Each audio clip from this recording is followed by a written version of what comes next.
Welcome to the Better Questions Podcast, a show where we dare to go deeper.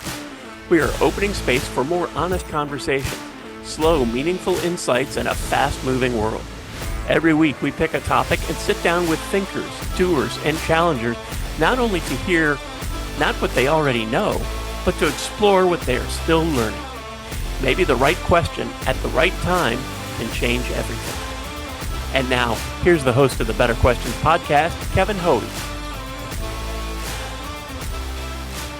I'm really stoked you're here. Like, what the heck is a man? What the heck is masculinity? I was like going to try to put this through. I don't even know how to frame the conversation. So hopefully you can help me with that. But before we do that, Jalissa, all I know about you is you're an advocate for single motherhood. That's pretty much the extent of it. You run a successful Instagram and maybe TikTok. I don't know anything else. That's it. And you answered my call, which is awesome. Thank you. So take me the key. Well, I guess I know more. You just got out of the second relationship. So tell me all the things, none of the things, and then we'll dive into like this pesky conversation about male loneliness, the 80-20 complex, and the relationship recession. I got married when I was 19. So I was married for 8.5 years. We were together for 10. And I have both my daughters from my marriage. So my ex-husband, I've talked about this before, but he struggled with sex addiction and pornography addictions and, all the things which came out way later based on a kind of crazy event that happened. So it's kind of one big thing that happened and then it just imploded. So it was just like this spiral effect that we just like could not come back from. So that was kind of the start of, we basically like for 3 years, it was therapy and everything you can imagine, right, to try and figure it all out. But that was a big learning thing for me. That was like a big shift in my mindset with a lot of masculinity, right? So we separated in January of 23. So that was kind of the official, like, I was done, couldn't do it anymore. My youngest was she was 7 months when we split. My oldest was 4. So I had 2 like little kids. No education, no background in anything, like trying to figure out how to make an income. And when I got divorced, when I was going through my divorce, I had a small following. I probably had like 8,000 to 9,000 followers. But it was more off like a fitness platform, so it's kind of funny how it shifted. But yeah, my social media pretty much blew up once I started sharing my story of just my divorce, and it just kind of, I had no intention of growing a social media following that way. It was kind of like a journal for me. Like I just shared real time kind of the experience and what I was going through. And then funny enough, I met my boyfriend, my next relationship, very soon after, like was not expecting to date. It was like a total crazy like fluke thing. And me and my girlfriends were just like, you have to come out with us. And I was like, okay, like, let's go. And yeah, I remember going out that night so last minute, not knowing what the heck to do. We were just going to grab dinner.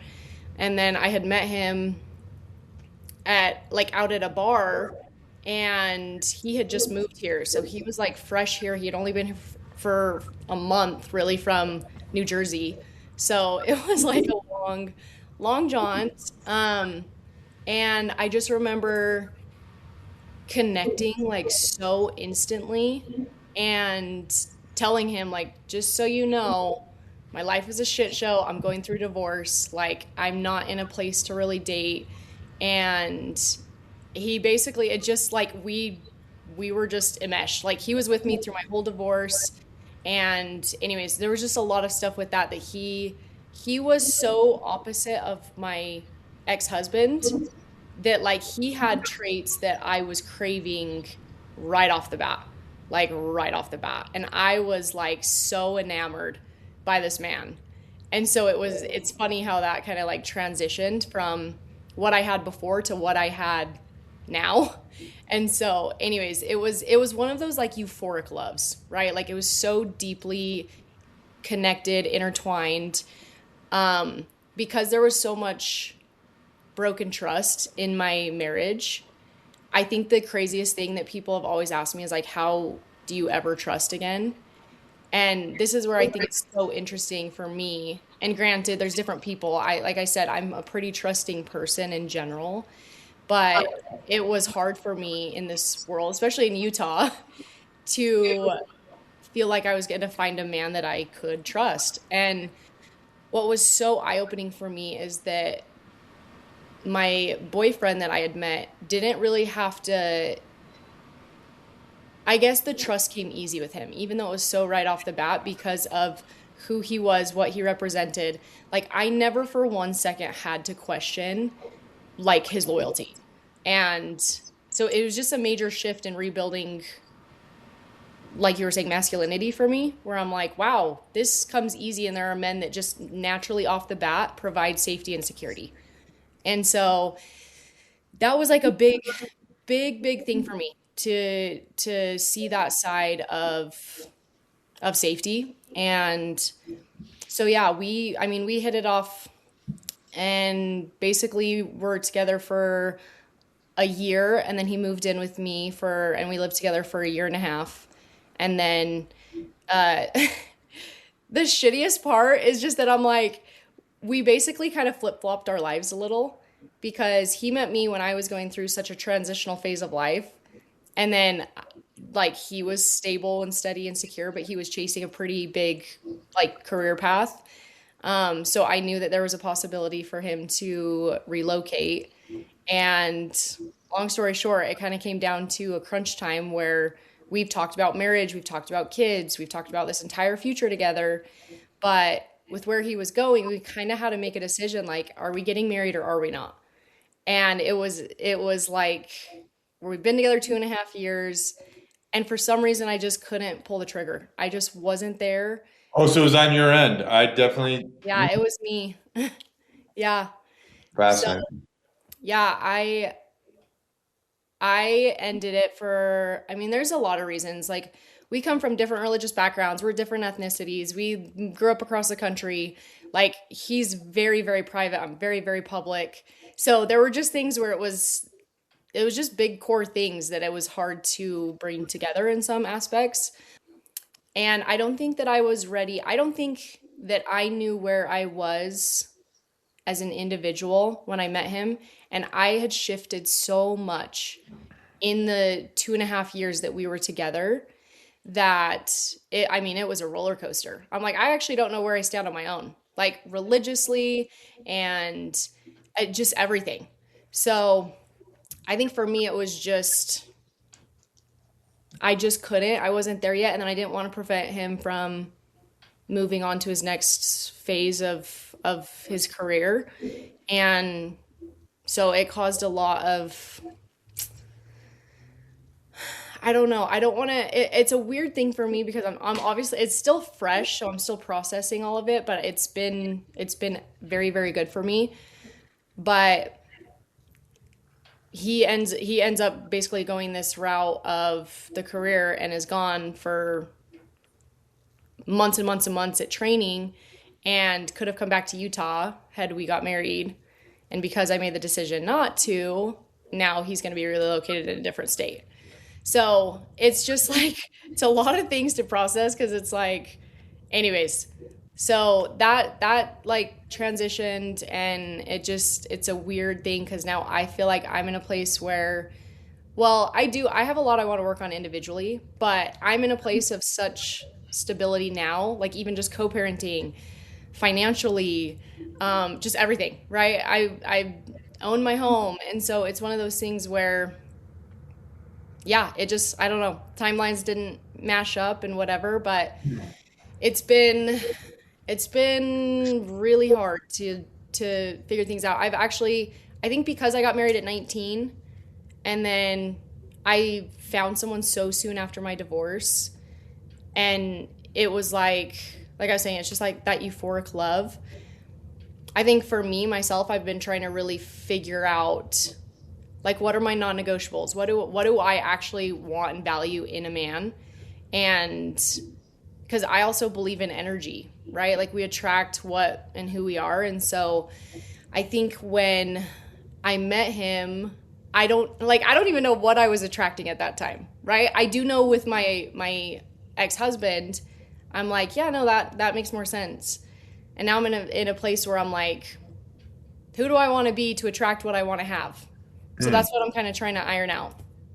Very introspective. So I thank you for sharing. I'm a big. I don't know if you can call me a Christian anymore. I'm like totally deconstructing my faith for good and for bad. I'm totally in the same boat. So do you come from Latter-day Saints? Are you Mormon? The 19 married at 19 gave it away. And then would you ascribe that, like, when you signaled that your faith is evolving, like, would you say would you be like negative of the rigid environment that built for you and your initial husband, or would you say that it was more good but it needs to change? Like, I guess, would you have good things to say about your upbringing in that? Very good things. Yeah. Okay. Yeah. I could see it you also going the other way. Like, it's the church's fault that I'm in this situation, whatever. Okay. So people have asked me that a lot too. I love how I grew up. It is the foundation of everything that I've had. Like, I will always have a base in that. But I also have never really truly lived the guidelines of the LDS church. So that's what I think is a little bit hard. I got married in the temple, but that was the only time that I ever went to the temple, right? But yeah, I know I have only good things to say about the LDS religion. Like, it's still home to me. There's been a lot of things. My ex-boyfriend was actually Catholic. And so kind of having that, we talked about religion a lot. There was a lot of things that opened that kind of forced me to look at things just a little bit differently, like to really figure out what it is that I want to look at. And so, in the last 2 months, I have kind of transitioned to a Christian church where I'm kind of just, opening that up a little bit to really figure out, because I don't have my own conviction of the LDS church. I look at people that are like, this is the one true church, and I want to be convicted of that. And so that's kind of something that I'm like, I have to figure that out for myself on where I stand, not just because I was raised this way. It was interesting. So I served in Idaho and Utah with some of the Latter-day Saints, some of my favorite people, and like, I was in a Bible study. This is what really drove me to break from my evangelical, is like, they were all convinced that Mormons didn't believe in Jesus. They're like, no, like, mother effer, I went to church with them.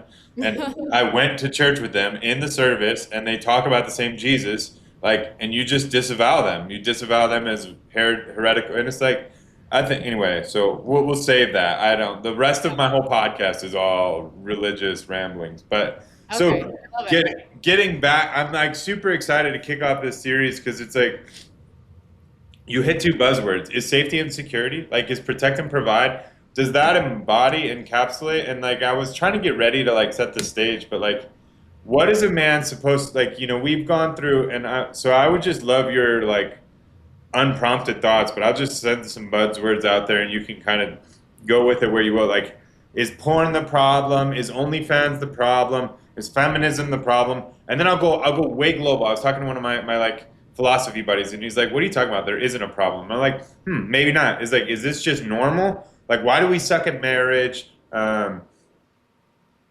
think there's like two things. The relationship recession, which sounds something like 55% of women are choosing to just be single because they're just like, F it, like, forget it. Like, there's no good men out there. And then I believe that 20% of women are competing for 80% of men, leaving 80% of men feeling like lost, broken losers, and it's no wonder they're on OnlyFans or whatever. And I'm sorry, like, I don't mean to talk bad about that. Like, I would love your help. I really want to talk to some OnlyFans. Are you saying you don't want to talk bad about it because you think I have one?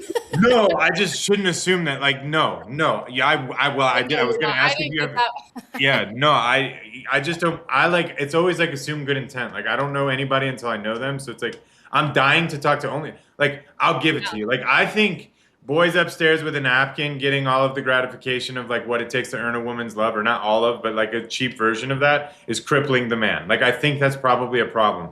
I also think it's like, well, let's take it a step further. If I were, let's say let's take my ring off and I'm out in the dating sphere and I meet a woman and she's awesome and she has OnlyFans. I'm like, the grossness of it isn't the problem. The affirmation of it is a problem. Like, I can't compete with thousands of dudes gawking at you. Like that is not an affirmation that I can, you know what I'm saying? Like that, I think that whole thing is catastrophic. If we say the nuclear family is important, probably, maybe, I don't know. And I don't let me bias you here. I'm just throwing shit at a wall and you can tell me like where you want to take it. I don't know where to set the conversation. Cause like my idea of a man is very rugged. He's strong. He's like, he can care for, protect, and provide. I'm like, protect and provide. We're simple creatures. I think women are better than men. I think you guys are more capable. Look what you do to bring a child into the world. Look what we do. It's like we can plug and chug and keep, like whatever. Look at a man when he's sick. A woman will go to work sick, take care of the kids sick, and keep the household. Like you guys are the superior being, unless we go to war. Like then our beastly nature is a good thing. I don't know. But I don't know. Is this the world according to Kevin? Am I a dying? Like I think I sent you that post with the dude that like, every time his wife gets out of the shower, she has a warm towel. He like cooks for her. He cleans for her. And I'm like, yeah, my school of manhood we would fail if that's so anyway, I'm just curious, where would you take the conversation if pretend that I was the next Andrew Tate or the next whatever, and I'm going to go lead a bunch of young men. And I'm like, this is what you need to do to be a good man for a woman. I have my own ideas. I'm just curious, you as somebody in this space, like what should it be? Where did it go wrong? And like, how should we societally go forward would be my question. Yeah. No, I think it's so profound. One, I mean, pornography is a huge issue with men, right? It just is. It's an interesting topic for me because living here in Utah, I think it's highly, highly consumed more than other states for the reason of religious upbringings. And, it's dopamine hits, which when young men are watching that at such a young age, they lose the ability to connect with people in real life, right? They get to be 14, 15, 16 years old and they don't know how to connect with people. And that is part of the number one problem so far, is the ability to have real relationships and real intimacy, because you become addicted to the dopamine hit of one, getting satisfaction with no effort, zero effort. At any time you can see, watch, do whatever, and you don't have to put any work in. And so the instant gratification, I mean, inherently we're all selfish, to be honest. Like we're all selfish. We're all looking out for ourselves. And I think that both men and women have lost the ability to wake up and say, how can I serve you today? Like, what can I do for you today? Because it's like, hey, you're not doing this for me. Like, this is what I need, right? And so I think because I dealt with the pornography addiction so heavily in my marriage, it was, to be honest, I went through a lot of questioning myself, because there were a lot of people that told me he's watching porn, it's not that big of a deal. And I am like a huge advocate for it is one of the biggest deals, and it is absolutely destroying marriages. And for me, like a lot of what masculinity I think represents for me is, one, I do think that men naturally are born to protect and to lead and to fight. Like there's something about that that's just, that natural pull in men is really what they're meant to be. And women are nurturing and they want to be cared for and taken care of. And so I think personally, as a woman, I think men have this desire to go like wrestle alligators with their bare hands, right? And fight dragons and all the things, which is what they're created to do, in my opinion. I think the difference for me is like, I don't expect my man to go out and do that every single day, but I want to know that he can and he will. And that is the biggest thing, is I want to be with a man that I know can and will do that. And so that's like first and foremost something. Wait, let's and I'm not. That's awesome. One, yeah, pin me when we go. Thank you for taking a stand. But what is when you say, and I think I get it, like Dragonsland, like play, roughhousing, fighting.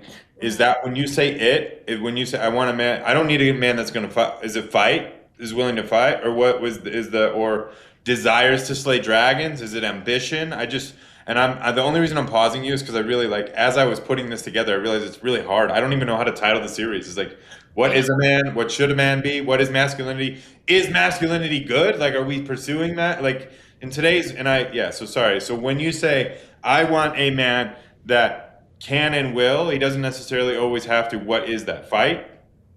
I think it's multiple things. So if we were to break it down, I expect a man to go out and to provide. Got it. Like I have learned that, and we can dive into that later.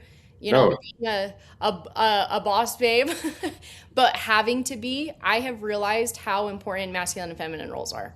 And so for me as a woman who can provide for herself, has shown that I can provide for myself, it is not my role or my desire. And I don't function well in a relationship when I'm doing that. I just don't. And so for me, a masculine role as far as fighting dragons is going to be, one, to provide, and two, to truly step up as the leader of the household. And I guess what that means to me is making sure that you do have a happy wife that is taking care of the kids, because it all starts, in my opinion, from the man. The man is what creates a safe environment financially and really spiritually in the marriage, so that I feel like then the woman feels safe to nurture and take care of the kids in her role of being a feminine woman. And so I've always said, what comes first, the chicken or the egg? Because men also need women to be feminine, to be masculine. Because men want to feel like they have a woman backing them up and is allowing them to go and be masculine. And I do think a lot of women nowadays also are in their boss babe eras, right? We have women that are working, that are providing, and that are going home and cooking and cleaning and taking care of the kids and sports and everything. And so we've lost that ability to depend on a man. And so I think women have gotten to the point where men are an inconvenience to them, because if they're not providing emotionally and they're not really providing financially, there are times where it's like, I can do this by myself and I would rather do it by myself. All right. You got us there. I didn't. That's beautiful. Well said. Thank you, by the way. Because it takes courage, right? It takes courage to effing say it. Because I've been running around my view of the world is probably chauvinistic, right? The feminists would eat me up. They would just chew me out. It's like, and that's okay. I think, I've just no longer believed that my way is the right way. But so then, so I would very much align with you. You fall into the traditionalist view of the world, right? A man is to provide and protect. A woman is to submit and to keep the household. A man is to create an environment where her femininity can flourish, and therefore his masculine, right? So it seems that, but if I'm going to steel man us, right? We come from a Judeo-Christian background, like our foundations are set for us to view the world this way. So I just want to make sure right now, anybody that thinks that what she said is ridiculous, like I cannot wait to have that conversation. So we're going to go there though. Do you think that the porn world is more consequential to inability of men to be men, or the feminist? And when I say feminist, I don't there's a lot of varying. When I think of feminism, I think of, I don't need no man, anti-toxic masculinity, anti-gender differences, women in combat arms. I can do everything a man can do. And I'm not condemning it. I know I sound like I'm having a negative tone. I'm saying, I think what we're witnessing, in my opinion, and so I'm sorry to lecture, but I'll let you, you can you teed me up. So I think we're on the same team. I really want to talk to somebody on the other team. But like the consequence of competing with men is deleting them. You've deleted them because I sit with somebody similar to you that's a beautiful woman, and if I may, like you're beautiful, like obviously any man would be lucky to have you. And like she's like going through the things that he needs, and she's making, and I don't want to say it, but it's very far north of 200,000, and it's like I need somebody to produce. Like you've just taken like a lot of men that could love you well, and you've gone to this, like, you know, like when you're out earning, when you're, you know, and I one of my friends is a female CEO of a $2 billion company. I was like, the pool's getting smaller of guys that are like, yeah, I could outdo her. I'm like, but I'm a capable leader. Like I don't know, I couldn't, right? Like you're gonna truncate. Like I have to be insecure in my own home if my wife is $1 billion. So they put some pressure. So anyway, I guess, Mike, it's interesting. It's like not needing a man makes a man not need. It's like, what do we do? Yeah. I'm not going to try to compete with you. You're better than me. If you're trying to be me, you'll outdo me, other than war, other than maybe construction, other than if it takes brute strength, I can outdo you, but you guys otherwise outdo us. So I don't have a job anymore, is what I feel. I'm feeling, it's not me. I don't feel this, but I feel this in globally. So I guess, do you categorically disagree with anything I just said? And then like, what do we do with that, I suppose, if you do agree? Yeah, no, I very much align with that. I think that we're very much on the same page. I think that I don't know if I can identify which one comes first though, right? Or how we like really change the idea of that, because men or women would have to drastically give up something, right? Like drastically. And I went from growing up in a traditional household where that was the case, right? I mean, my mom has an education, but my dad is the provider, the protector, the leader in every sense of the word. And my mom raised us kids. And so I did grow up that way. But now, even in my life in general, we are seeing the shift of women climbing the ladder and men almost falling off. And so I've always said this, men can do anything in this world if they have a woman standing behind them. But if they don't, like, men crumble. And I don't mean that in a bad way, but if men have a loyal woman that they know is like, hey, I am going to take care of you, and they are driven by a woman saying, hey, I'm entrusting you with this. Like, I am going to blindly follow you, is I feel like all a man needs to really step up and be like, okay, I'm going to do this. But women now don't do that because we're like, I'm going to do it myself and you're welcome to join me. So that's where I think that we're all getting lost in translation, because to be honest, even in my last relationship, it was so eye-opening to me because I would say I was in a traditional marriage.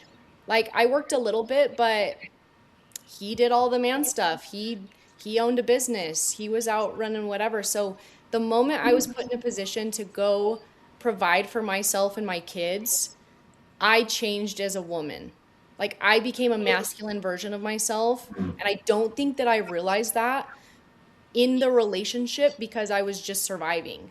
So, but now my mindset shifted to I have to take care of me and my girls financially and physically and everything. And that was all I could see. And so I think that in my last relationship, it struggled because there were no roles. There were no roles. We both go to work, we come home, and I'm doing all of the things. And I don't feel like I gave him the ability to be in a masculine role with me.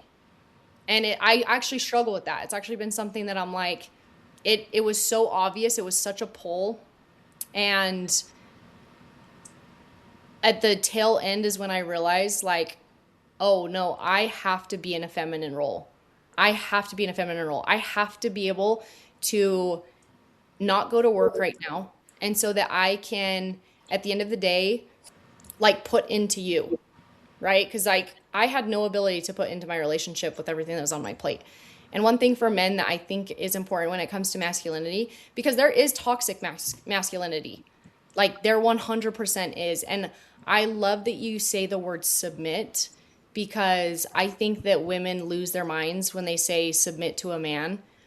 And in my head, submitting to a man is solely entrusting him because he's giving you a safe place to fall. And so I would love to submit to a man. Like that is something that I've learned, is like being a boss babe is cool. I love that I've proven to myself that I can provide, but I will not thrive in a relationship unless I can be in a submissive feminine role. So what does that look like, right? Like that's where you dive into like, how does that happen? Especially being divorced with kids and finding someone that is not like, it's not their kids, right? So it's like, it does bring a different role in, and how does someone be masculine with a single mom and her kids, right? Because there's a whole lot of things with overstepping or understepping or showing up or not doing enough. So anyways, it gets into a whole thing, but I think that I don't know where to put even the pornography aspect of it, because I think that's like a whole, I'm trying to think like how to phrase it, because I have so many things that I feel like I could say on that aspect.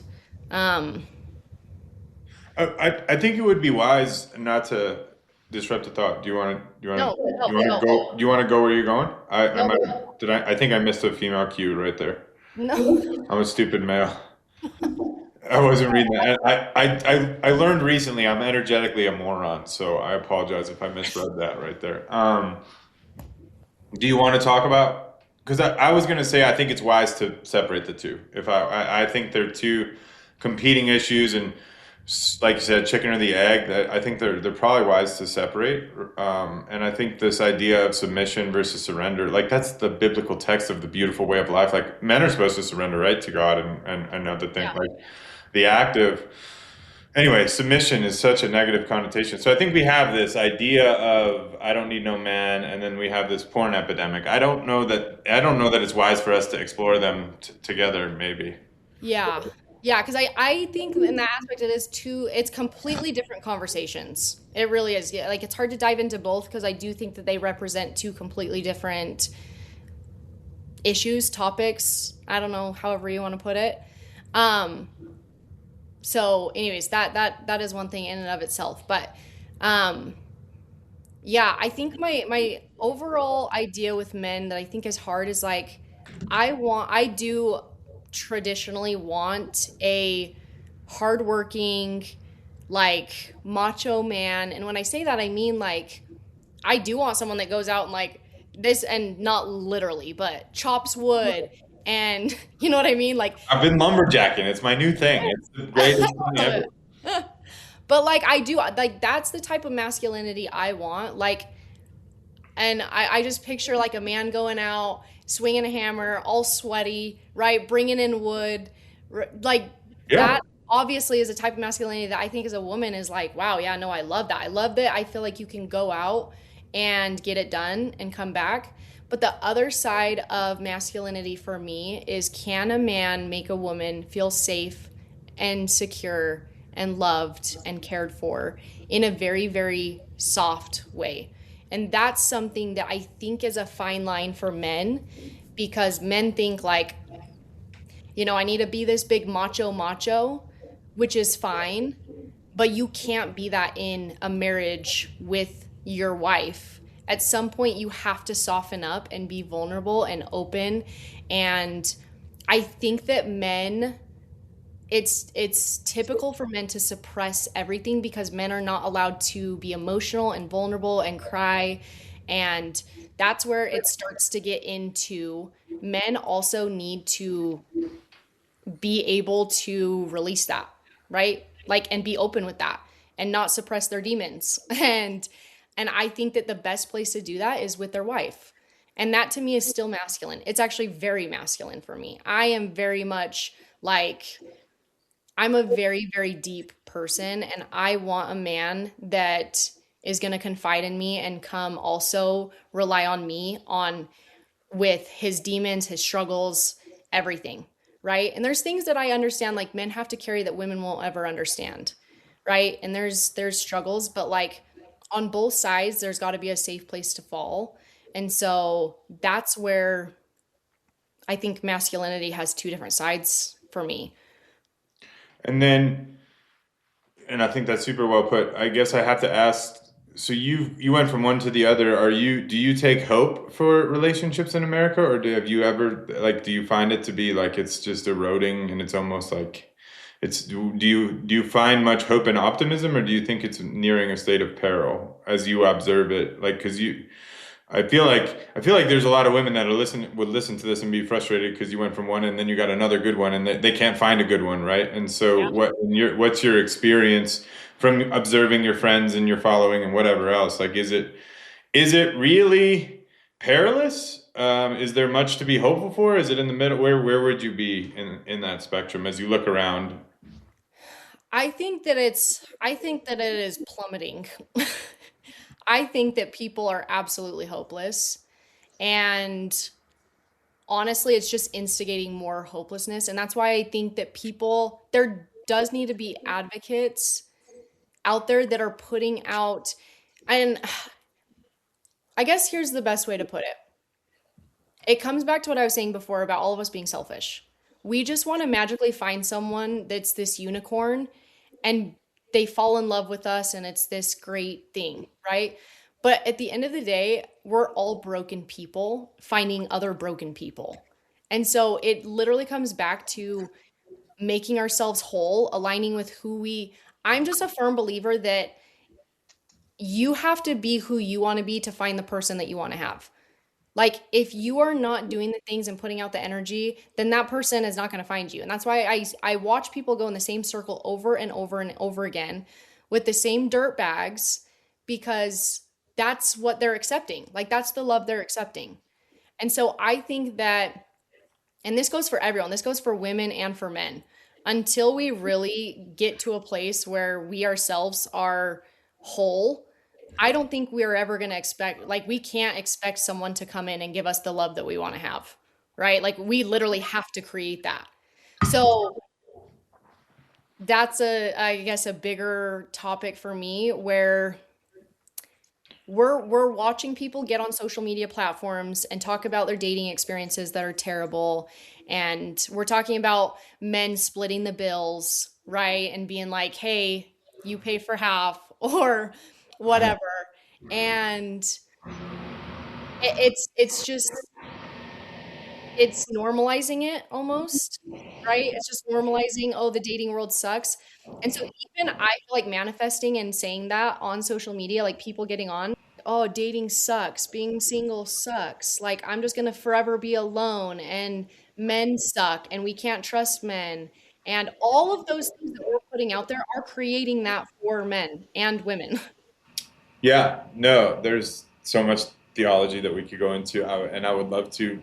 So, if we frame it that there's two competing issues, and I would love to talk about both with you. It sounds like you've experienced I'm going to call it the porn and sex culture epidemic, right? I mean, you can go, anyway, there's that, and then there's this, I don't mean to say like the feminist versus traditional, but I think that's and I think that was the more worthy exploration to understand what we do with that. But so I want to talk about both if you don't mind. But so sticking to I'm gonna call it the stigma. The stigma being like where you had to be somewhat shy, and it took courage to say, "I want a man to support me." Right? That is like, you can get canceled just for saying that. It's like, yeah, you're anti-woman, right? And then for men, it's like, well, what am I supposed to be then? Where do you think, or how did we get here, and how do we get there, if there is a there? Like, I think one of the sexiest things should be a mother, right? A mother, like the hardest job in the world is to raise kids successfully. So much can go wrong. You can do everything right and you still raise a degenerate or whatever. And like that role has become like one for one, if my wife were to say I'm giving up my career to just be a mom, and like where the frick did that come from? Just be a mom? Is that not the everything of the future generations? Is to just be a mom? Like I guess I'm obviously slanted, but like where did that come from, and how do we undo that programming? Because that seems to be the programming. I don't know if you agree or disagree, but like, yeah, how did we get here, and how do we get out of it? Like with being a mom. Or yeah, or just be. I mean, I think trad wife seems maybe it's on the rise, but there's like a stigma with being a trad wife. Like it's like that's a, and so, it's not coveted. Sometimes I don't know. It's like why is that so?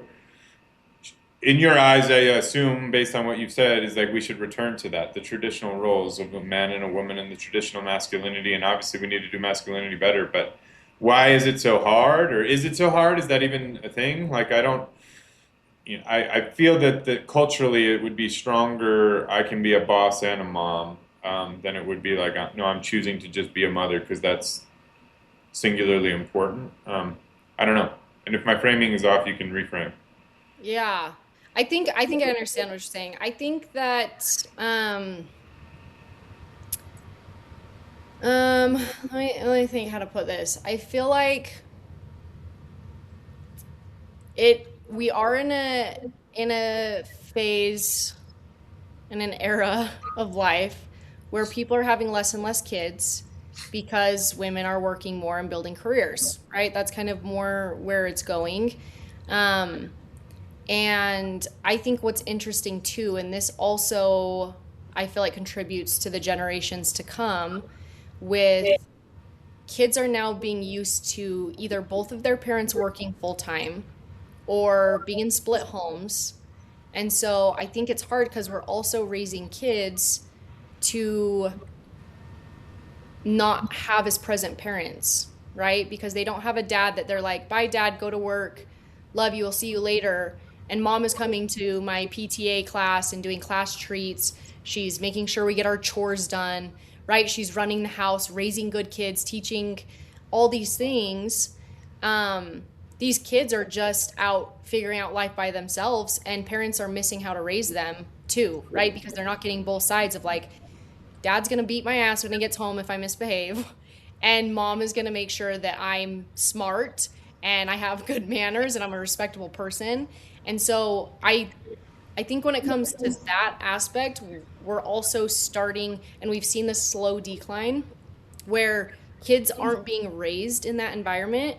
So even from that, kids aren't really growing up with masculine, feminine roles either, right? Like, so it's just that, and that's a whole other, but like the trickle effect we're starting to see come through. Um, but yeah, I feel like as a woman though, the best part is it's like you probably feel like you will offend people more than I do, because for me, for all the feminists, I'm like, listen, I am a boss babe and I can be. That's why I'm like I'm all for doing it. Like I'm in a position where I had to do that. I had to support myself. So I'm going to go out and do that because like that's what you do. So for me, I'm like, go for it. I'm all about women and I am like, so like, go do what you need to do. But I don't think that works in a relationship. I just don't. And so I have no problem saying that. If people are offended, like they can be offended because I've experienced both. And I just am a firm believer that women should be in their feminine side, which is supporting the man, providing. And how do we get back to that? I'm probably, this is hard to answer because I don't think this is the right answer, but I do think that it starts with the men. I do think it starts with the men. I think that for whatever reason, my perception of it is that I think that it is the man's job to control the temperature of his family. And so I just think that, for example, if things aren't working, like, and this isn't in the sense of like the nitty gritty detail relationship things, but I do think that the man holds a lot of power in putting his family back together and making his woman feel, again, safe. And because Yeah, I don't know. I'm rambling. I don't. You're good. No, Those you're good. because I'm like, if we're back to the chicken and the egg thing, because I'm like, how do we do that? And I would and I wouldn't debate, yeah, I wouldn't be equipped to, but it's like what starts at, like, I think it's the man's job to take the first step and move that way. But I think the thing that's missing, and I don't know, is like what I'm a reasonably adept dude. Like I got a 150 person company. Like I understand leadership. I've been studying relationships. I come from a broken home, if you would call it that. It was a very healthy divorce, and I've always been really strong in what I believe a man should be. And lately I'm confused. And it's like I used to be all through college. Like if a woman was trying to put her suitcase up on the plane, like I'm going to put that up for her. I'm gonna hold the door. And now I'm like, dude, I'm scared to, because I'm like, is she gonna yell at me? Is she gonna yell at me for thinking that she Yeah. couldn't open her own damn door? And so I do believe we need to go first, but I think what we're missing is that the charge, right? Is like, because I'm not sure when it seems that my mate, if you, and I'm speaking generally, my mate wants to outperform me. So then I don't. It's like, does she want me to lead her? We face this in my relationship because my wife's a boss babe, and like one day I hope that she wants to.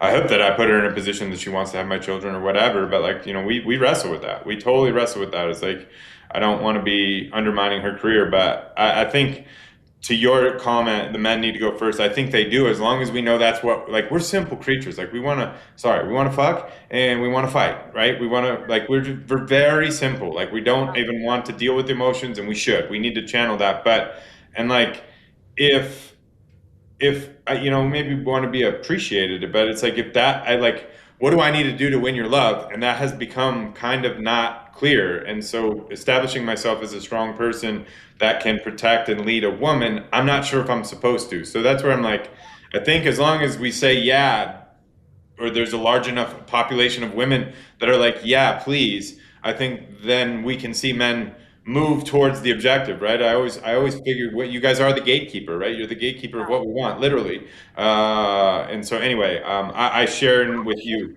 I hate that. And you actually bring up a good point because it actually irks me so bad that you as a man have to second guess a service towards a woman. You know what I mean? Like that we are there because I have heard a lot of men say, like, I don't know what to do. Like, if she wants to pay for dinner, should I let her? Like, if she wants to, then I'm doing her a service because she wants to, right? And so it's this confusing cycle because for me, and I think that it just, for whatever reason, it actually pisses me off that that's where we're at because I I know I can open my own door, right? I know that I can pay for my dinner. But if I'm with a man, you better freaking open my door and you better pay for my damn dinner, right? And Yeah. so for me, I think that that is where there's toxic femininity because when you really self-reflect as a woman, why do you feel like a man is taking that from you? You know what I mean? Like, just because they're doing that doesn't mean that you don't have the ability to do it. And there should be no offense to that as a woman, right? And that's kind of what you say is like, well, I can do that myself. And I think for men, it's like, well, I know you can, but I'm just trying to be here to offer like things that I feel like a man should do. Yeah. So I hate that. And I hate that because there's times where even at a grocery store, you know, like I expect men to hold the door if they see a woman coming through. And it's not like they owe that to me, but as a man, that should always be your thought process is to step up for women all around you in whatever sense of the word. Yeah. Well, it's yeah. Amen. So then the I guess you have your platform. What and is are you mostly creepy men follow you, or is it mostly single mother? Do you have a healthy balance? Who is your audience? And if you don't want to share, you don't have to. I'm very curious about your page and how you like to use it or hope to use it. Yeah. Well, it's funny you say that because I actually had just done the video, like a reel on like what women want from men. Anyways, I haven't posted it yet, but it's funny because I I've was gonna said a say I lot. didn't see it. No, I haven't posted it yet, but it's funny because I'm like, oh wow, that's funny. And I actually was like, I'm going to start a series on some of that and really like break down what women actually want from men, which I think will be fun. But my page is majority women. I have a lot of, I mean, I still have a lot of male followers, especially if I post any single content, it'll be like, you know, um, so far everything though has been so respectful. And I think a lot of that, not to like toot my own horn, but I do feel like I represent myself in a way that's not like this single mom that's out trying to look for, like posting thirst traps and all these things. And so I have a very, very mass following of women, but there's, I mean, a lot of men in there too. But like messages wise, like, of course you get the typical, like, you're beautiful, I'd love to take you out, blah, blah, blah, but not like anything that's degrading or anything that way. And all the women are just amazing. Like I feel so blessed on my page. Like it's so, so supportive. It's awesome. And then what do you want to do if you don't mind? And like maybe you don't have a plan, but you just launched a podcast. I know it looks fresh. Is that new? It was last February. So it Oh, was a okay. year ago. Okay, and so you do. I didn't know that when I first approached you, but it would be fun to yin and yang on that because it sounds like you're doing the same series. But the the hope is, are you hoping to monetize that, or you are monetizing that? I know you said it started as just a journal, but now I mean you have 100,000 followers. Like, are you hoping to be the voice of hope and optimism for single mothers, or what is it? Do you have an intent with what it is, or it's just something that's evolving as it goes? What's Jalissa's goal with her social media presence? Yeah.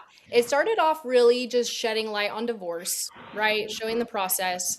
Then it evolved into finding love after divorce, which was a huge thing for women and people out there that are like, wow, she found this amazing person that loves her and her kids. And so then it kind of evolved into that, and people definitely latched onto that life and us and everything. And then now it's kind of transitioned back to healing and spirituality and all of those things. But I just recently had like a shift, and that's why I love this like conversation because um being single again, it's really made me look at relationships. And so this the direction I kind of want to go, and I'm not sure because it does just kind of evolve as I go. Like I'm a very just like I go with what feels right and it might change. Like I don't ever have this big plan or whatever. I just truly feel like the one thing I pride myself on my page is like authenticity. And so I just keep that like wholeheartedly. But I feel very pulled to start really diving into like what women want from men, like, and what we really need. And then also like what we need to be as women for men. And so that's kind of where I want to like dive into, especially being single, is like really start talking about those things and shed healthy light and mindsets on dating and like all the ways that we're going wrong, That's basically. awesome. So Well, yeah. Well, it sounds like your direction is going to align with what I'm hoping to do with this first series. I mean, I'm calling them inquiries because you can't do it in one. Like, I mean, I feel like to give it any fair play, it would need really would like my ideal, and I was going to ask you if you know of these people, but would be to break bread with you and a staunch feminist and be like, where is the middle of this ground? Because I think it's perilous as it sits. So with that, one, I can't wait to see what you do. I think it's going to be great. I'd love to be, if you need an independent male voice in the whole conversation, I'd love to be that for you and for your audience. And I would love to be able to use your audience and others like it to kind of bring this into, and I call it like consensus. So I don't think we don't need to, like if we fight feminism versus traditional forever, that's what we're going to do, right? It's going to be this group fighting that group. It's like, what is it that we can agree on? Like, and I like the thing I think that I hope to land on is for a 16, 17, 18, up to 25, and maybe even 45-year-old man is like, what should we aspire to grant us the greatest success of finding our partner, right? And I think that looks different for a man that really wants to make coffee and cook and clean. Like, I think a boss babe anyway. So, but what is it to be a man anymore? Is what I'm hoping to answer. So I'd love to continue to have conversations with you, your audience, and really like help the discourse and bring both perspectives into the room. So with that, do you have anybody that you're like, these are the voices both like that I adore, or these are the voices that I don't adore, but I see and respect? Like, are there any, like, who comes to mind in that discussion for you? And if you don't have anybody offhand, I don't want to ask you to do homework. I appreciate you volunteering your time here, but it's like, I would love to try to facilitate a discussion with you and somebody from the other side and others like you. And just, I want to just keep, I mean, I think if I got to just be the dictator for the day and say the world is the way women should yearn to be a mother, they should yearn to submit to a man that has earned the right to be submitted to. Man should seek to provide and protect. That would be my simple answer.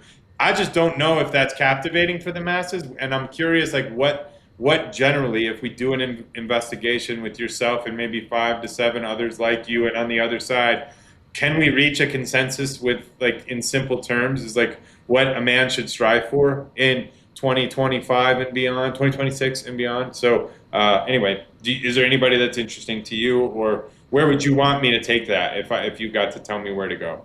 Yeah, I would. I mean, there's definitely people. I'd have to, and I can put something together. There's definitely people because the nice thing is I interact with so many different people and have so many different, even women in my life that are in a very different stage of life that is, I'm like, oh yeah, no, it's different. So, oh no, I could put something together. I'm trying to think off the top of my head, but no, I will look at it though. I can put something together. Yeah, if you don't mind, I'd love, like, who would be at the round table if we were like, we want to go set up a conference and say, what is a man supposed to be from this day forward? Like, who do you like? And we need it. For me, for it to be robust, we would need like a room of traditional women. Probably, we would need equal and opposites. And anyway, and Yeah. Yeah. it would be fun. It would be fun, and it sounds like you're already trying to do that on your side a little bit as well, huh?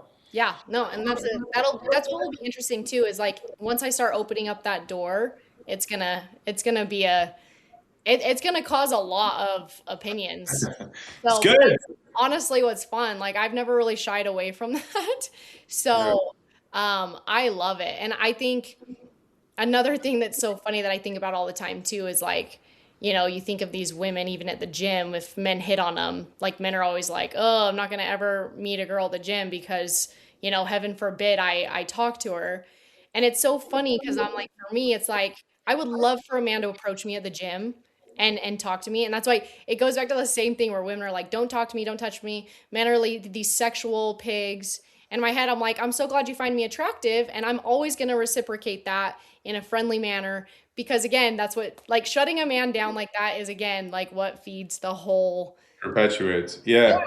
And I Well, like that's the thing I don't understand is I get men being over sexualizing and being too much, but like I it's just one of those things where I'm like, what is the problem with the men being sexually attracted to you?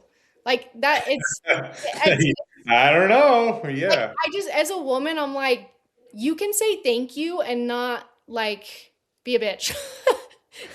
Yeah. Well, I mean, yeah, you bring up a great point. I mean, I think there's a stat out there like 70 or 80% of women want to be approached organically, and then I think 65% of women find like being approached at a bar inappropriate. It's like, what the, like, well, I mean, I think we have a little bit of validation for being confused as men. Yeah. Um, Yeah. and it's great that you say you do want to be hit on. And I talked to my wife about this. Like, do you like it when you get whistled at? I mean, whistling I think is a little disrespectful, but it's like being approached I think is formally, respectfully. Like that is, I don't know how you do it without that. But anyway, so that'll be fun. That'll be really fun to unpack. Yeah. But let's move back to issue 2, which is this porn idea. And so I guess my question, if you got to be, and I'm going to ask you to be even more courageous here, if you just got to speak, like, if so, chicken or the egg. So who's objectifying who, right? Is it our fault that Playboy exists and is now OnlyFans, or is, where? And so do you have any condemnation for the women that have done that? Like, and I think like, and I just want to give them, anybody that would feel they're being called out, like, I don't blame them. Like, you're telling me I can go post bikini pics and make millions, hundreds of thousands of dollars, never have to work a day in my life, and I get all of the dopamine and affection and all of the things that are lacking in the real world that are so hard to find. A good man, like, it's like I can get the adoration and all of that. Man, like, it's a tough racket, right? Like, why wouldn't you do that if you're not afraid of it?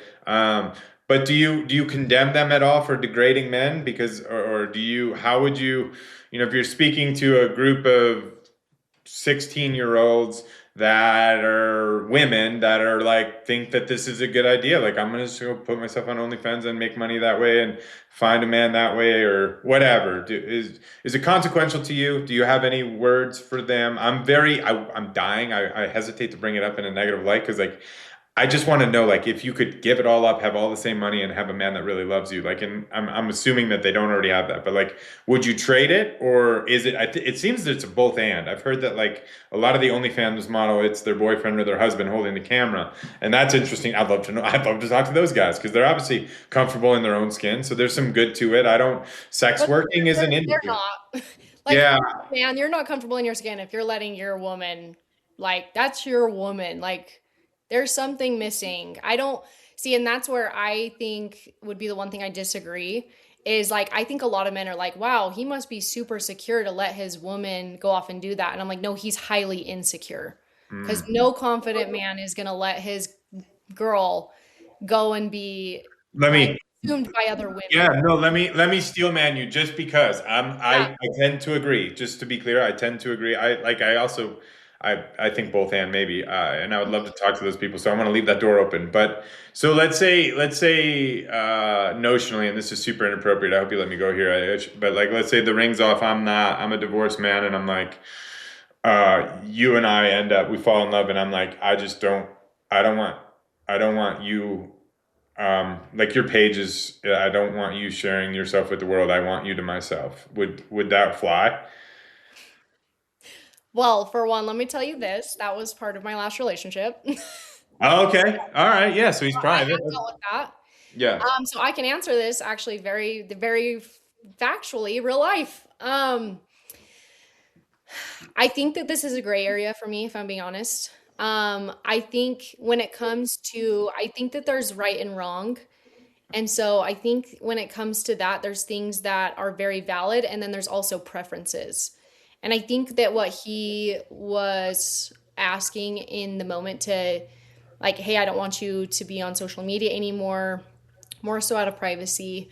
Um, it was something that I think every person in a relationship has to consider their partner. So it really has to be like, hey, am I willing to give this up for my partner because I love and respect them and I don't want to make them feel uncomfortable? Or is it something where it's like, hey, this is a huge part of who I am. I'm going to lose myself if I give this up, and then I'm not going to be the person that I want to be with you because this is a core part of who I am and what I represent. And so that's kind of, I think, where the difference comes. And so, um, and I think that's a little bit where, because it goes both sides. Um, I'm trying to think of like how to phrase it, but like when it comes to like, hey, I guess more so like an ultimatum, I think that's where it gets a little bit tricky instead of a mutual understanding of like, hey, this is a value that we have together. How can we both align with that? And so that's kind of where I think it comes instead of like, hey, that's where a little bit of the toxic masculinity would come in is like, hey, I don't want you doing that. You need to cut it. Right? There's a major difference. Well, yeah. Can we? And I don't want to. I feel bad.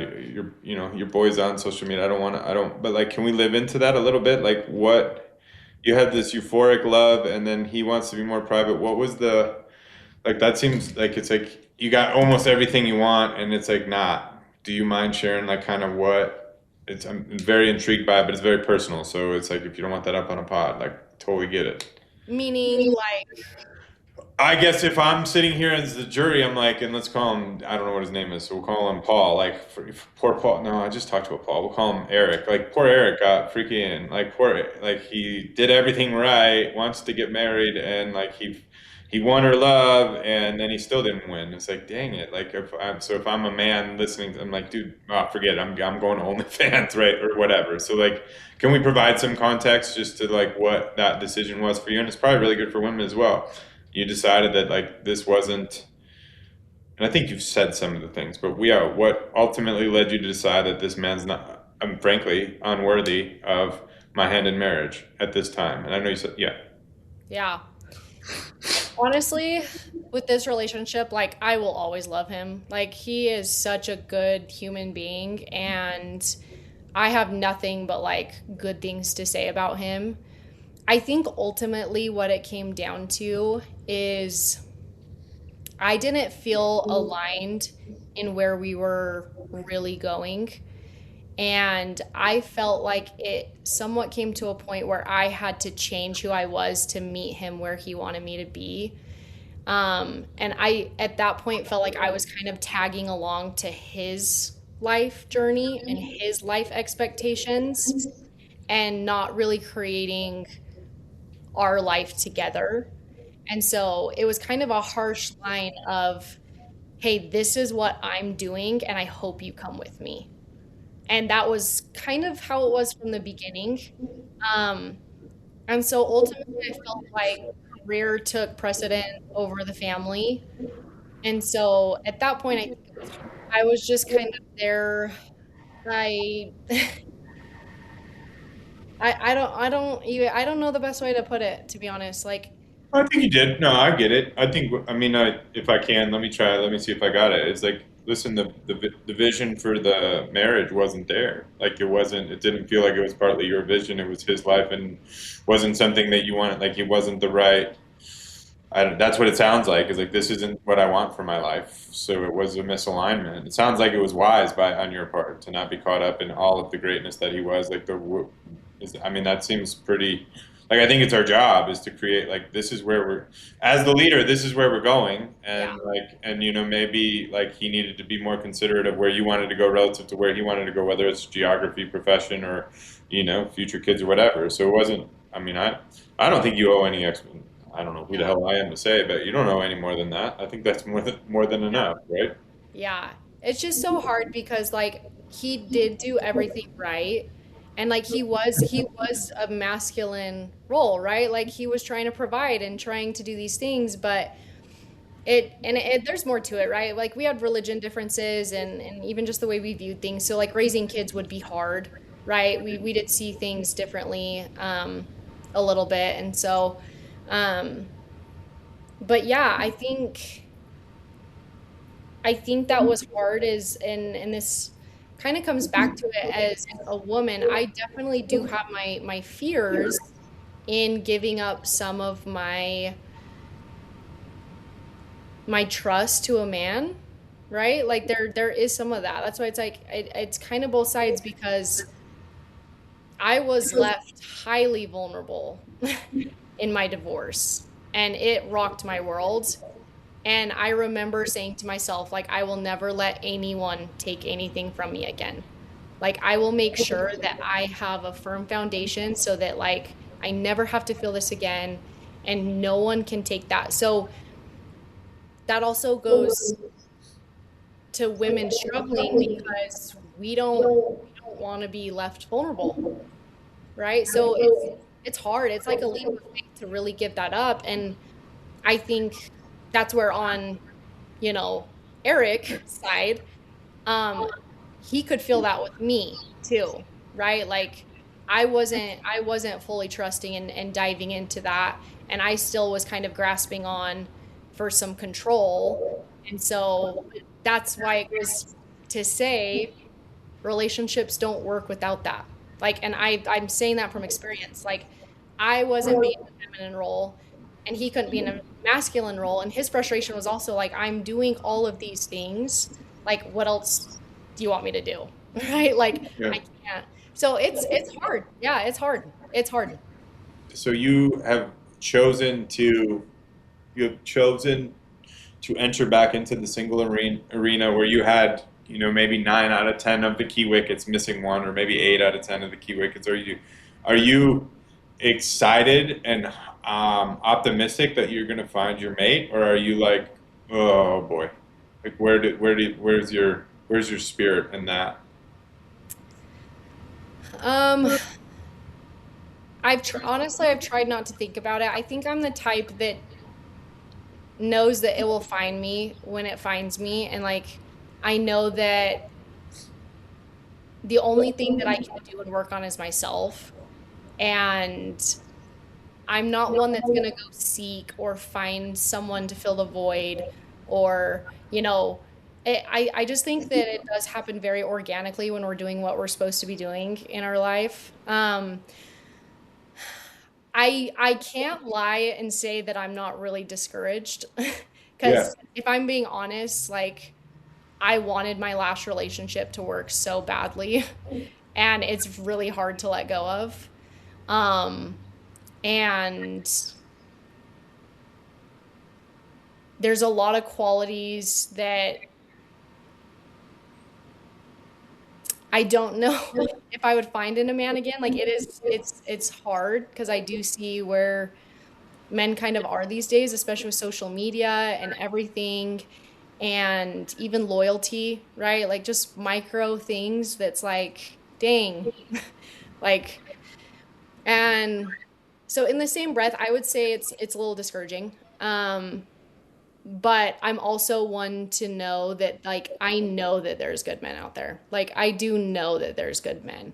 Like I can't not say that there's not good men that are going to have great qualities and great things to provide. And so the only thing I can do is like be a woman that a man wants to have, right? Like Yeah. any man that I want to want me. Like it's one thing to just be wanted by men. Like any woman can be wanted by men, right? It's not hard. But like I want to be wanted by a good man. So like I'm that driven to be a good woman, if that Yeah. makes sense. It sounds quite healthy. Now, what is to say for the sex worker the girl side of it, right? I think on the men's side of it, it's easy to condemn, but it's captivating. I think it's the same on the other side. But is it do you think is it recognized like how bad it is for men, right? Like you know what I mean? It's kind of contributing to the demise of maybe what we want, or maybe we don't mind that. Is it, and that really is my question, is if we polled 100,000 single women, is it a problem that a man watches porn? I would think, but it's like, well, then, so like, why are women putting themselves out there, right? I don't know. What do you take interest about this? I guess you've lived through it, so. Yeah. I think it's hard. Like I'm never gonna judge a woman for doing that, but I will judge the fact that a woman cannot expect to have an intimate, loving relationship when she's out portraying her body to hundreds of thousands of men. And that's where I'm kind of like, nope, we can't, like, you can't live in both worlds, right? Like, you just can't. And I think it's hard in the sense that women out there are also ruining other women's view of themselves. And Mm. so it's not a woman supporting women thing. Like it's you have these women, these young women that are out there that have beautiful bodies and that are beautiful women, and then you have, moms and women that have their bodies have changed. They've stretched, they're breastfeeding kids, like they're going through all these things, and their husbands are out looking at these women, right? Like it's absolutely destroying like our idea of intimacy, and it's setting expectations that are so hard for women. And that's where we start to see the shift, because it becomes about consuming whatever's in front of you, and then men really aren't giving that to their wife or whoever, and then wives are so insecure, right? So insecure that like every time that they're having sex with their husband, that's all they're thinking about, or they're trying to perform in a way that's not even close to what they want to do, because all they're thinking is like, well, I just want to make sure you're satisfied. And so that's where the woman, like the womanhood of that is also toxic, because like these women are the ones destroying other women's perception of themselves, let alone the men, that are consuming it. It's quite a racket we have on our hands, eh? That's what I'm saying. It's a black hole, honestly. I take great issue that, like, you as a single woman need to claim baggage, which is crazy. It's like that's like you as a single woman should claim vulnerability. Like I feel like we as a society should flock to your protection above all else. To be like, I think it's crazy, right? Crazy. Um, there's a level of undesirability that you have to reckon with. Like that's to me, that's a stigma, just no different than. And I think that's awful. I think that's terribly awful. Just and I don't think it's true. I think it's wrong, and I'm sorry that and if anybody's made you feel that way, I apologize on their behalf and the world's behalf because I think it's lousy. And I just don't know how we evolved out of a society where we don't desire your protection above all others and everybody, the vulnerable among us. I mean, it's super, yeah, deep in our ethos is we pick on the vulnerable, we don't promote them. And I don't think Jesus is very proud of us for that. But I guess what's interesting, and I can't remember, it was one of my early podcasts. I was talking about like the Islamic faith, and we and the evangelists like to condemn you, the Mormons, and the Islamists for like multiple wives and prearranged marriages. And it's actually, if you actually study it, I don't want to say it this way. It's like it's not as evil as we think it is. We just like call it evil because we don't know it. But like in their world, the multiple wives things is like for you, like a man could come and offer you some form of protection, like to like it's not so sexual. It's like care, like it's to be cared for and well led. So my one question is like, have you studied any of that? Do you see any merits to that? And then my second question, and I've been very afraid to like talk about it, like because I'm going to get crucified. But it's like you look in nature, and there's not many species that mate for life. And you look at our nature, which we can keep using our stuff. There's 80-year-old men that are impregnating women. It's like they're after 40, your stuff turns off, and it's like I guess I'm questioning globally, and this is just a prompt of thought. I doubt you've thought about this because I'm just a weirdo. But like we suck at marriage. So I'm giving you all the statistics. So there's this idea of multiple wives in other cultures. It's in the Bible. Where does that come from? There's this idea that we can't get marriage right because we've got over a 50% divorce rate. There's this idea that like a little bit from a male goes a long way, right? Like a little involvement in a child's life from a male is the difference in a lot of statistics going the wrong way. That doesn't apply for, I think, like a woman's love is like thorough, and I don't want to get into that. I don't know what I'm talking about. I'm a businessman. I'm not studied in this, but like I guess I'm wondering, have you ever questioned the idea of one man, one woman bonded in unity forever? Or like, and if not, like, why do you think that we're so bad at it? Even before we talk about this, I'm going to call it the male recession, the relationship recession, whatever buzzword you would like, even before that, we sucked at marriage. We've always sucked at marriage. And I find it very interesting, like generally globally, it's like one of the only norms that we all seem to want to fight to protect at some level. And I think that's maybe natural and inherent, but I don't know. Why are we so bad at it? Because we're selfish. We're selfish. We're selfish people. And we literally can convince ourselves that we'd rather just go elsewhere than do the hard work where we're at. And I have thought about this a lot because I'm like a pretty serial monogamist. Like I don't like to have this whole like talking to multiple people, even like, yeah, casually, but I like I want my energy in one place, right? Like I want my energy in one place and I want the energy back for me in one place. And yeah, I think that I thought about like soulmates, right? People talk about like, oh, they're my soulmate. And I don't think that I believe in soulmates because I think that we can love multiple people and be loved by multiple people, right? And I think that that is a really big deal. And I also think it's hard in the sense that I feel like I almost have the upper hand a little bit because I've been in two serious relationships that have taught me so much in such a different way. And so sometimes I think being with one person for so long, it's easy to conform to either that person or ways of being and thinking. And sometimes we're not challenged, right? Like, and there's different people that pull different things out of us. So I've kind of shifted a little bit in the sense that people that have experienced multiple loves have, this might be taken the wrong way. I feel like can have a little more depth to them because they've experienced parts about themselves that different people have pulled out and explored.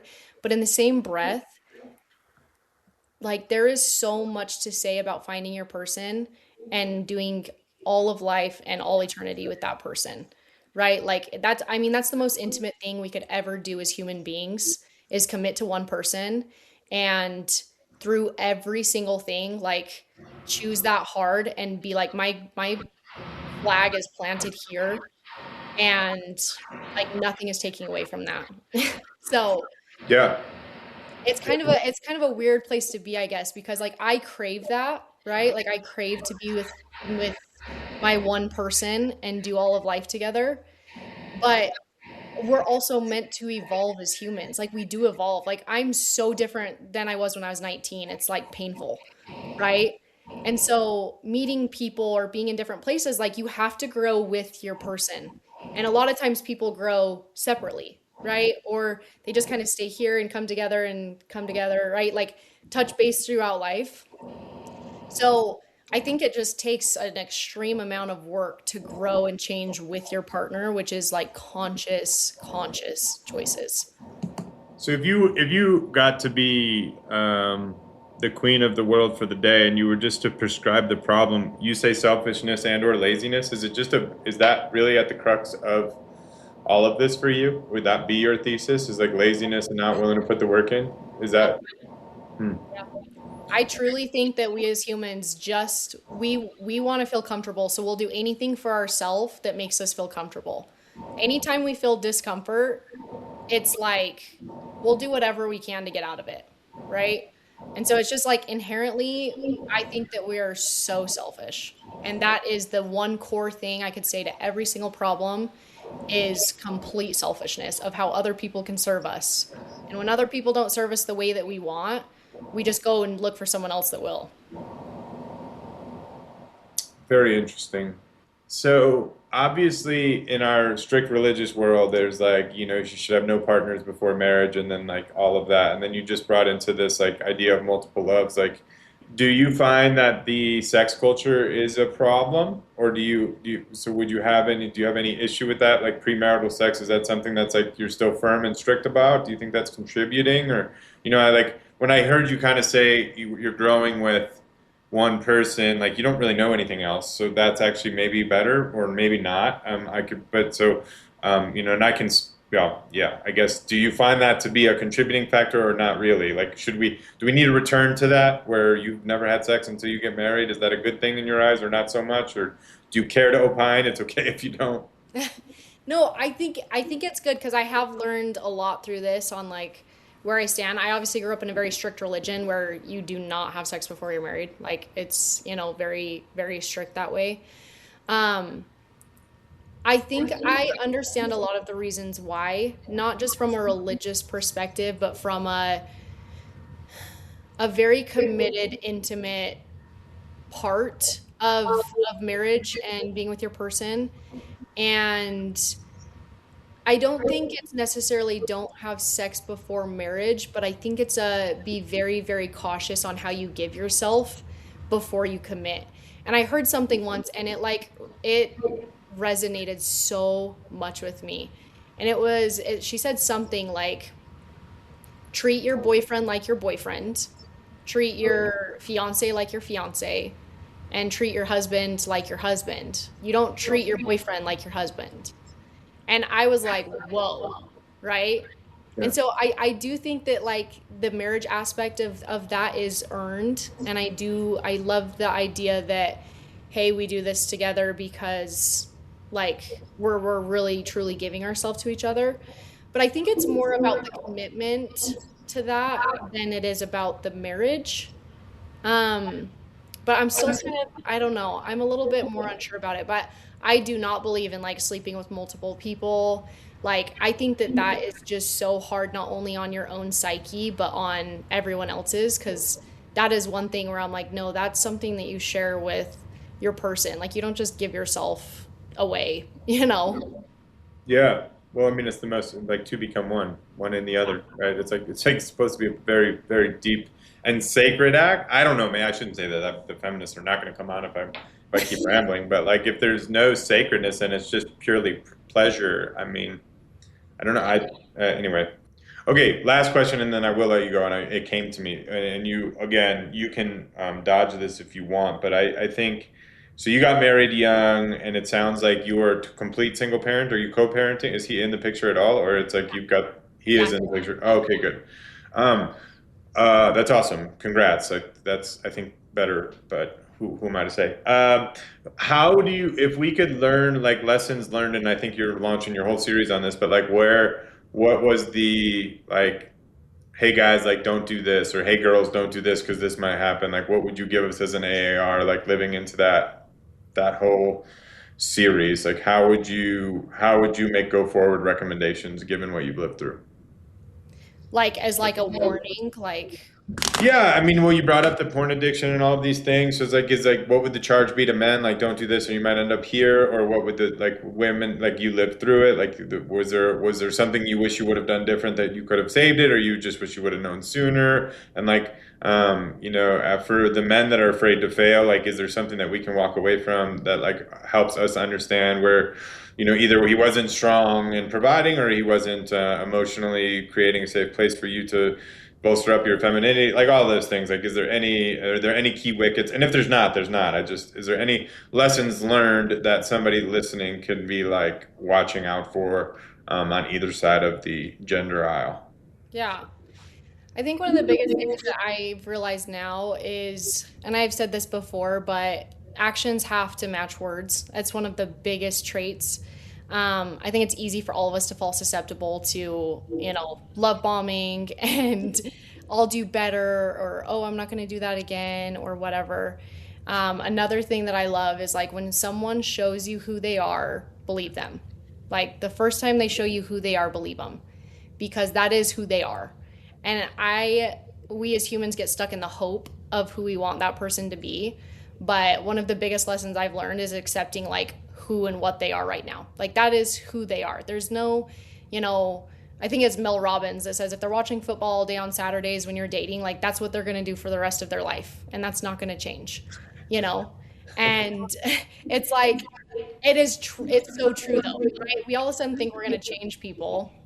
Um, I also think one of the biggest things that I could say is trust is the most important thing that you will ever hold in your life and in your relationship.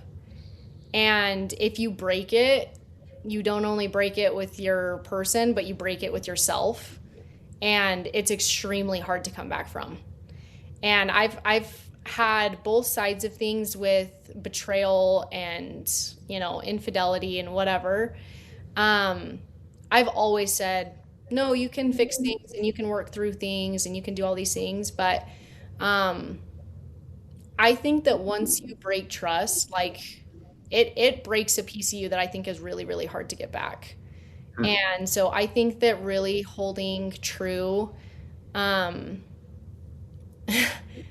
like trust is so sacred. It's so sacred. And I've tried to instill that with even my little girls.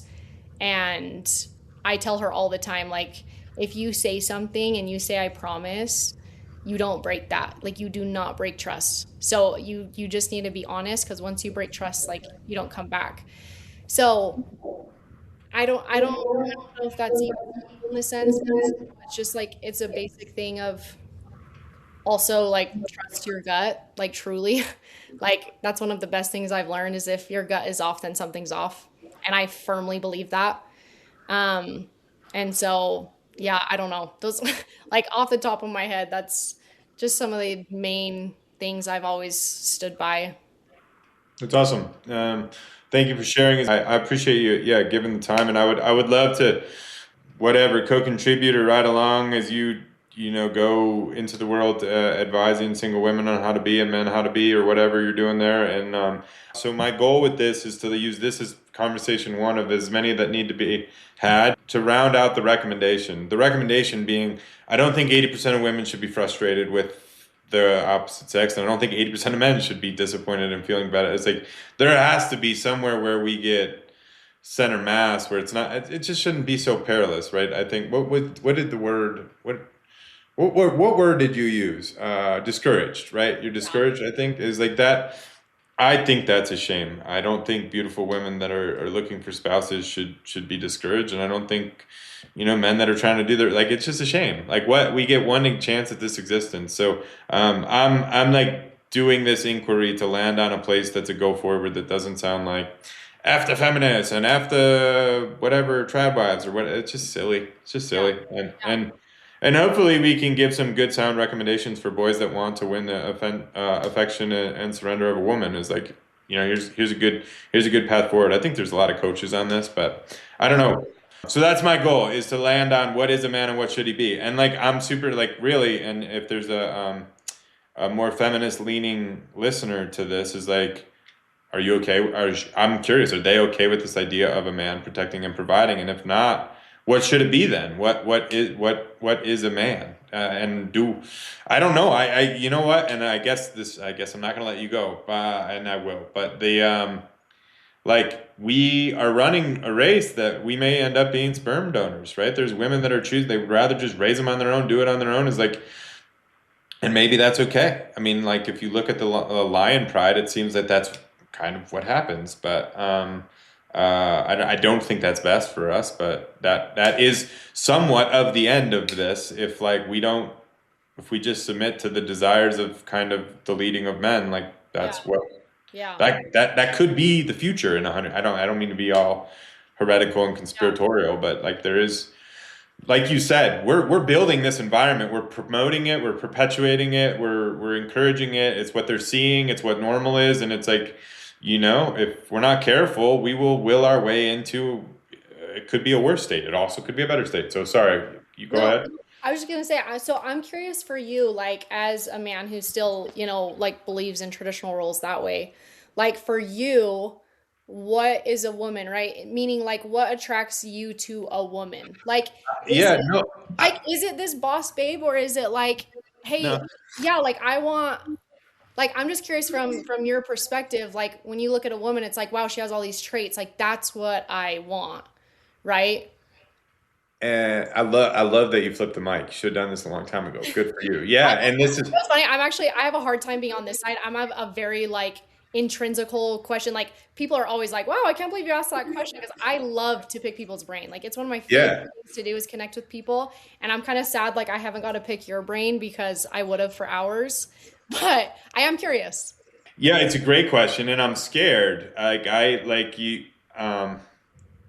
You have to be scared. Like, I'm not a scared person either. I don't operate out of it. Like, I'm a reckless. Like, people would say he would do better to be more scared of certain things. But like, I get apprehensive to answer, because like, I think I would be labeled as a chauvinist, and I think it's tough in our relationship where I love that my wife is like, I guess I worked really hard to make sure that my woman never had to work, and she has a beautiful and flourishing career. So at the end of the day, what that does is like, well, this was a waste. Like, it's kind of like it was a waste. Like, there's so many women that would love to not have to work, and I'm not married to one, right? And that has caused friction in our relationship. And there was, for 3 years, I'm happy to admit, like, we were in a pretty bad spot. We were best friends in high school. Like, we've known each other a long time. Like, it's not like it wasn't like, but there was like, I'm trying to lead, and I got made fun of in a wedding speech because I said I'm a leader of leaders. Like, I really am. Like, I run a larger company.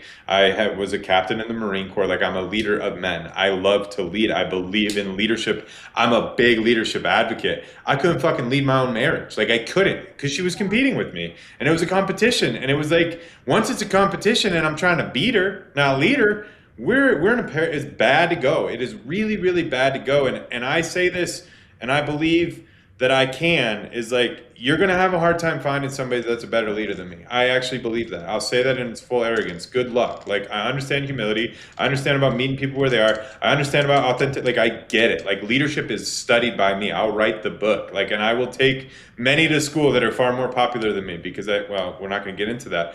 I am competent at a minimum, probably top of class, if we're being honest. And I like to be humble, but I'm also an arrogant prick. I couldn't lead my own marriage. And I think we're making it extremely dangerous for men that can't lead themselves out of a box, that aren't equipped, that aren't empowered, that aren't courageous, that are meek, trying to take one step towards courage.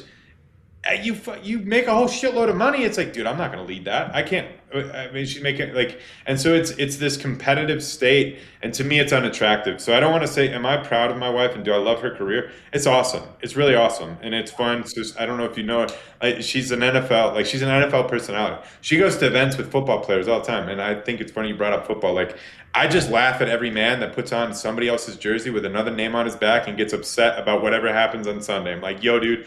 Go outside, you little bitch. Like, go outside. I bet you golf too, don't you? Yeah. Sorry. Like, I'm going to go on an answer. Like, I think golfing is the most unbecoming thing. Like, look at the outfit. It's like lame. God, what are you doing? It's so, you loser. Like, and I'm sorry. I know a lot of my friends golf and I only do it for fun. It's like, go ride a fucking dirt bike, dude. Do something cool. Be a badass. You know what? Play football. Get in the men's league and go tackle your buddy and fucking hurt yourself. Like, get off the couch. Yeah. Please, for God's sakes. And I like to watch the games sometimes, but I'm not going to rearrange my weekend. Like, I'd rather go on a hike up the mountain. But, wow, you got more than you bargained for. But yeah, I love that, though, because, like, I love that you say that, like, and that's the thing is, like, I know you say people, like, make fun of you, but, like, I love that you say and you know, like, no, I'm a leader. Like, I know it. No one can take that away from you, right? Like, you're a leader in multiple senses of men and companies and businesses. But I do find it so interesting that the one person that you feel like you couldn't lead was a woman, right? Like, that was like the thorn in your side. It's like, oh my gosh, I can't. Like, that was the thing, like your nemesis. It's like, oh my gosh, I can't lead you. And it was a woman. It was one woman, right? Yeah. Leah's like, could take your power. That's why I think it's so powerful. It's crazy.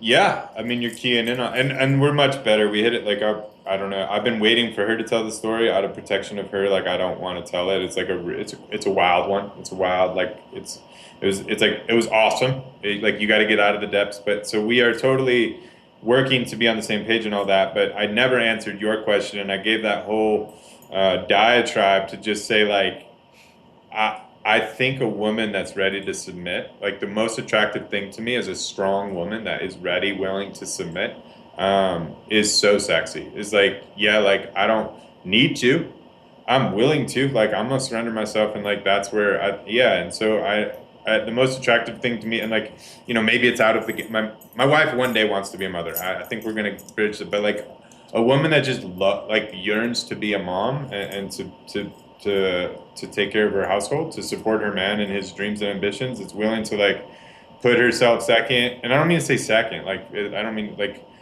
like submit herself to the good of the family, to allow a man to be all that is a man, and like to flourish in her femininity. It's not to say that I hate, and why I get nervous about saying that is, like, I mean, I'm very attracted to women that have gone out there, you know, and made it for themselves. I don't have, but the idea, and we're facing this, is like, do you want to be a mom or do you want to be, you know, a NFL co-host? Like, I don't know if you can do both well. I mean, I think one has to give to the other. And anyway, I want to air out our stuff, but yeah. So a woman that yearns to support a man, but it's very key here. Is not like, a lot of people hear that and think weak, like in strength. It's like, I don't need it, and I'm gonna make you earn it. That was the whole big. I used to use this analogy coming up in college when I was a little less open-minded. Is like, you know, we talk about the chicken or the egg, and I think the greatest example is there's a gumball machine in a mall. Have you heard this one? Mm-mm. So you're supposed to put a quarter in, right, to get the gumball out, and then the kids find out that you can put a nickel in, and you still get the same gumball. Is it the kid's fault? No, it's the owner of the gumball machine. And to me, that's the woman. It's like when all it takes is a wink and a beer at a bar, and I'm going home with you, or all it takes is a subscription, and I'm talking to you, and I'm getting off to you, and I mean, you guys are taking pennies on the dollar. I mean, pennies on the dollar. And so, like, you say it starts with the men, and I'm like, yeah, it starts with the men being called higher to me. It's like, because I don't know, if we don't know what it takes to go run and get the prize, I can't blame us for not going and run and get the prize. Like, I think, like, you know, I'd be curious if I said, like, a man to me is going to join the military. He's in construction. He works with his hands. He's a builder. Maybe that's a little bit too pigeonholed, and he's out chopping wood. Like, I don't know if 10% of women are like, yeah, give me that man. Or it's like, no, give me somebody on Wall Street that likes to watch football, play golf, and make deals, and he makes money. Or he is serving me. The dude warms up my slippers, for God's sakes. Like, it's like, well, I don't know. I don't know what the woman wants, and I wouldn't want to make a recommendation to young men based on like the worldview that I have. It seems to be I'm a dinosaur. I'm like a freaking boomer. That is, but it also, I don't know if you see it, it seems to be coming back too. Like, I think trad wife, when I was in college, that wasn't like even a thing. It was like trad wife is trending. It's competing with feminism. And I'm not interested in that debate. I'm like, how do we take trad wife and feminism and say like, let's get back to me, it's the nuclear family. I think the nuclear family is worth fighting for. I would stand on my hill on that. So yeah. No, I love that. I really do. I think that it's, yeah, I definitely agree. Well, I appreciate it. Thank you for coming. Thanks for listening to the Better Questions podcast. If you have questions or comments on this episode, feel free to reach out to us through our website, which you'll find in the show notes below. We also have a Linktree page that lists most, if not all, of the sites that stream the Better Questions podcast, and you'll find a link to that in the show notes as well.